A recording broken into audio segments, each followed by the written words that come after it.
Hi everyone. This is just a short video which follows on from the previous one where we looked at combat appreciation, reading the map of the ground. And this one is slightly different, about putting yourself in the shoes of your enemy and also understanding and interpreting an operations order, an Opord. So the aim is to work through an example of a real TFA mission, which we're actually going to do tonight at the time of recording. To learn how to interpret what you know about the enemy in order to come up with the best plan. So let's think about the Opord first of all, the operations order, which we get in advance of every TFA mission. I'll go through it, what we've been given so far, what do we know?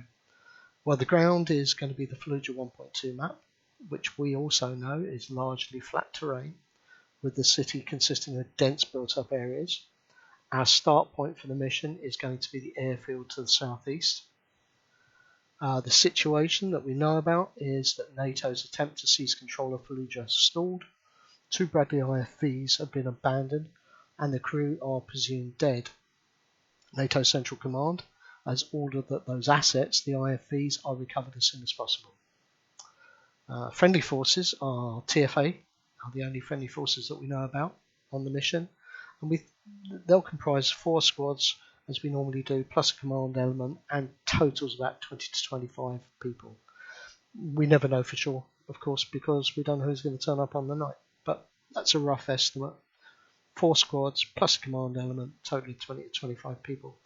Enemy forces, a mix of Iraqi Republican Guards and insurgents, and there are some unknowns as well. Nothing in the Opord about what the IED threat is.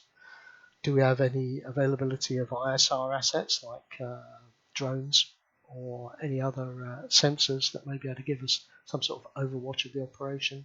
We just don't know about that.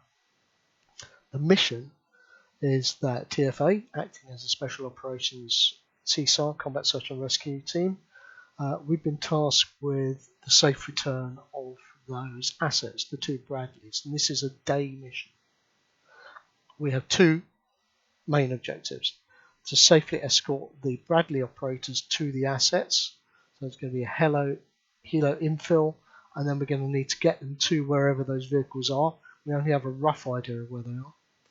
To defend and protect the assets as they retreat to the airfield. Those are our 2 objectives. The execution of the mission is going to be determined by our commanders, but we do know that helo insert is confirmed. This combat appreciation that we're doing in this video really would help a commander to think about what their fundamental options are and then lead on to develop the detailed plan about which platoons and squads are going to do what direction we're going to go in, what phase lines we may have, etc. But that's outside the scope of this video. Administration and logistics, the only thing we know from the Opord is that there are some abandoned rearm trucks that are scattered across the city for use. That's all we know, everything that's out of scope. Commander signal would be the other thing, and that's out of scope of this video, we won't go into that. So let's start the combat appreciation process. If we look at the map and the ground, we can see that there are a number of key elements that are worth noting.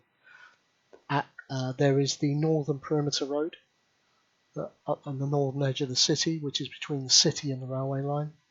Significant number of built-up areas, both residential and industrial. Within those built-up areas, we know there are multiple potential ambush points. We know that dotted around in the city are these resupply vehicles somewhere. What's also noteworthy, if we look at the map, is this main MSR, which is to the east of the city, and that runs down quite close towards the airfield. And also, what do we know about operating in this area from our previous experience of missions that we've done in TFA on Fallujah? Well, we know that built-up areas are problematic, especially when we've got VIX. It's a really risky area from an RPG threat, for example, where guys can just pop out from cover, little alleyways, and pop an RPG off.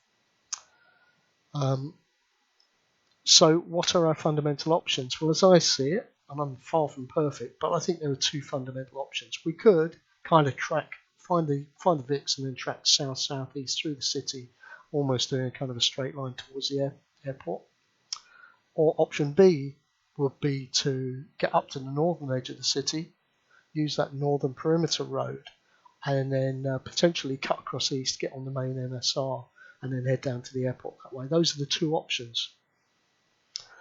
What do we know about the enemy? Well, we said it's a mix of Republican guards and insurgents. They're going to be all over the place in the area. That's what we've been told. They have swarmed the area.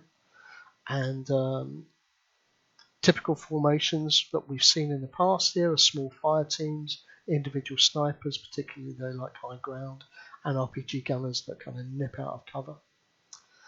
Their equipment, what we know of them is they have limited access to good quality optics. In terms of VIX, we have seen BTRs on the ground, the occasional BMP and technicals. What are the enemy's strengths? Well, in the context of a TFA mission, Zeus provides them with a god's eye view of what's going on, because Zeus knows where we are and what we're doing, what direction we're going in, and also Zeus can provide potentially unlimited resources for the enemy. What are their weaknesses? Well, we know their equipment overall is not as good as ours, and Zeus can't be everywhere at once, so that's worth bearing in mind. Now, this is a key part of combat appreciation, is to put yourself in the mindset of the enemy commander. What would work best for the enemy? If you were the enemy commander, given what you knew about TFA's mission, and with the forces that we know they have, what would you want TFA to do?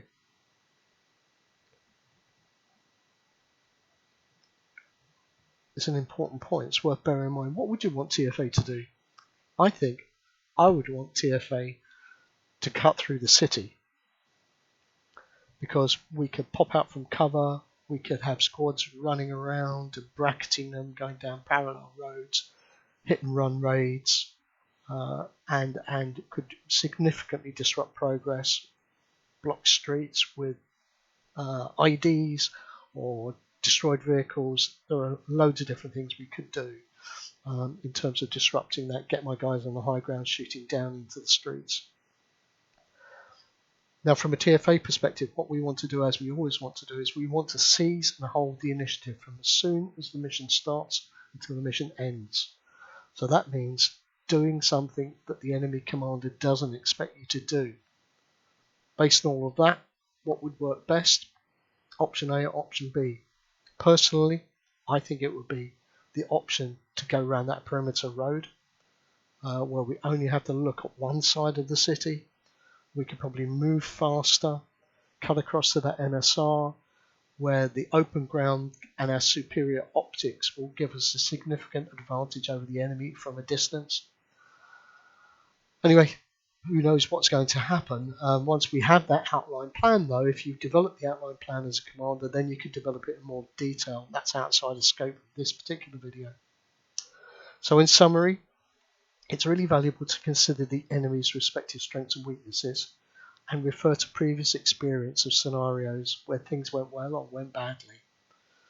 Put yourself in the mind of the enemy commander, and that will help you to formulate the best plan given what you know, the skills of your guys, and the experience that you've got.